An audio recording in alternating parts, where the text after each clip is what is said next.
If you watch videos on this channel regularly, you know that I tend to inject some of my personal background and life into many of my videos.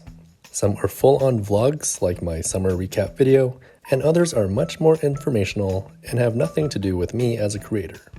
Well, this video is going to be a little more of a vlog video since I decided that I'd like to document my journey of learning the Lithuanian language. Hopefully you'll keep watching, especially to hear some of my Lithuanian tutor's initial thoughts and feedback regarding our first 2 lessons together.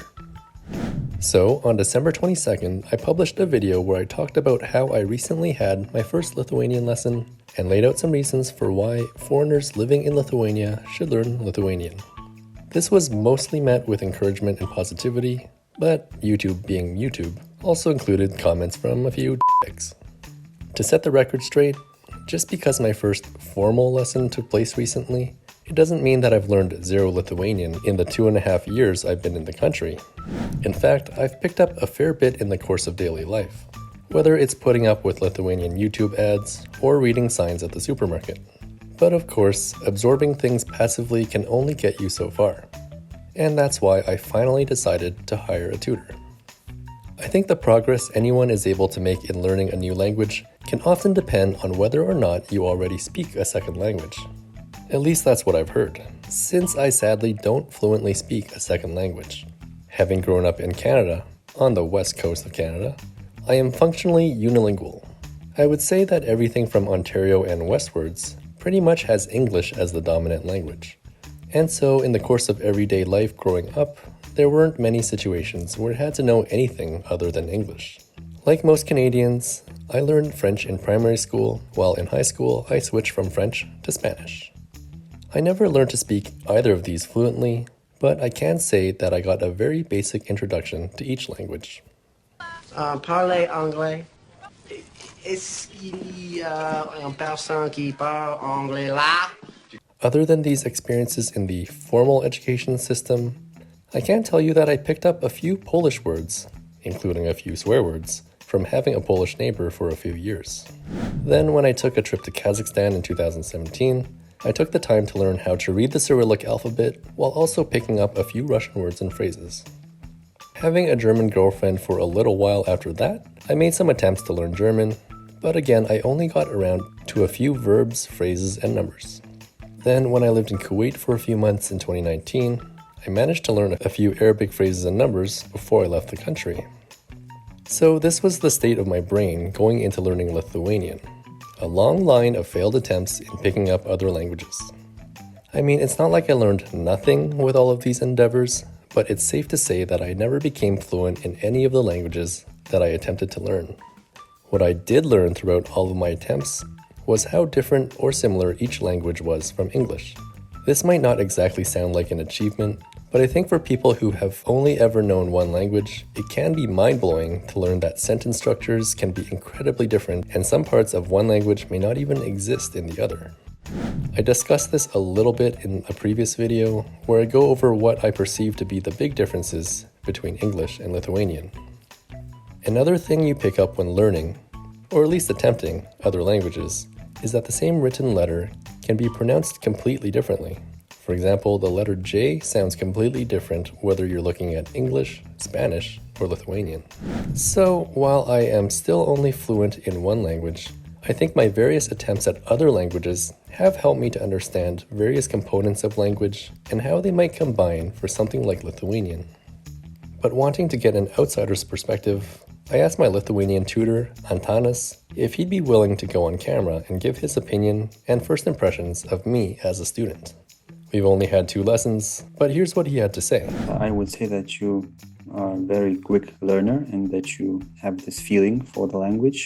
So I think that it will be quite easy to teach you Lithuanian. Yeah, because when I gave you some sentences, you just responded very quickly and it seems that you know how to work with the language itself. So yeah, it was quite a good impression, I would say. You need to focus on vocabulary, learning more words, because those are the building blocks of the language. Your pronunciation is very good, I would say. I would say just focus on vocabulary and learning a bit of grammar on the way. but just stick to the basics. I really appreciate the optimism that Antanas has for me.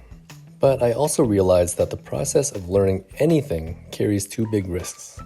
The risk of being encouraged to the point of overconfidence, but also the risk of being discouraged and demoralized.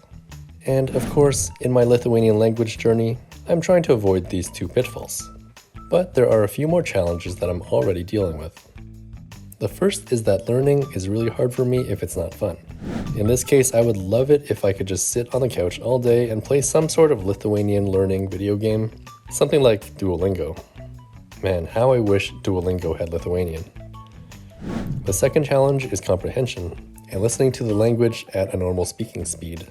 At this point, I can hear a few key words here and there and maybe pick up the theme of a conversation.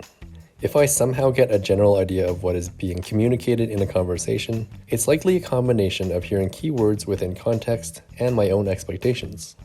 When it comes to understanding text, I'm starting to recognize more and more words, and while I might not fully recognize a specific word, I can spot the root word that it comes from. As an example, I initially saw the word šviestuve and didn't know its meaning. But knowing that the word for light is šviesos, I can make an educated guess that it has something to do with light or lighting. And the third challenge is word retrieval and word generation. Essentially, it's having my brain work fast enough to think of the things I want to communicate. While it would be nice if Lithuanians could wait 2 minutes for me to formulate one short sentence, it's not very realistic. I think one way to improve on these things is to find some solid Lithuanian entertainment to watch that might allow me to pick things up a little at a time while also being entertained. I know a YouTube commenter mentioned the LRT TV game show Kas ir kodėl, and I think it's a good start, even if the host talks really fast. Gintarai, pradėkim pažinti nuo jūsų, vis tiek, ta prasme, tam tikra intriga yra, ten kaip jūs čia atsiradote. It is indeed helpful to pause the show and read the questions and then listen to them being spoken. But there you have my current state of Lithuanian. I can form a few sentences with the few verbs and adjectives that I know, but it's a slow and tedious process. In case you want to know how slow I am, here's me doing some of my homework. Savaitgalį jis turi daug laiko. Yep, I just need to keep practicing, which is hard if the motivation isn't there, and I'd have much more fun making YouTube videos instead. I am definitely not procrastinating on my Lithuanian language homework by making this YouTube video right now. My thanks to Antanas for making an appearance in my video. Antanas has been teaching Lithuanian for 10 years now, and so if you'd like to learn with him as a teacher, I'll include links to his website and social media in the video description. He was recommended to me by a friend, and there's no sponsorship deal for me to mention his name, just to be totally transparent. Of course, if my progress at Lithuanian is slow or non-existent, he probably wouldn't want his name associated with me anyways. Anyways, that's it for me and today's video. If you were learning Lithuanian too, feel free to share your experience so far. I'd love to hear about it. Thanks for watching, and I'll see you next time.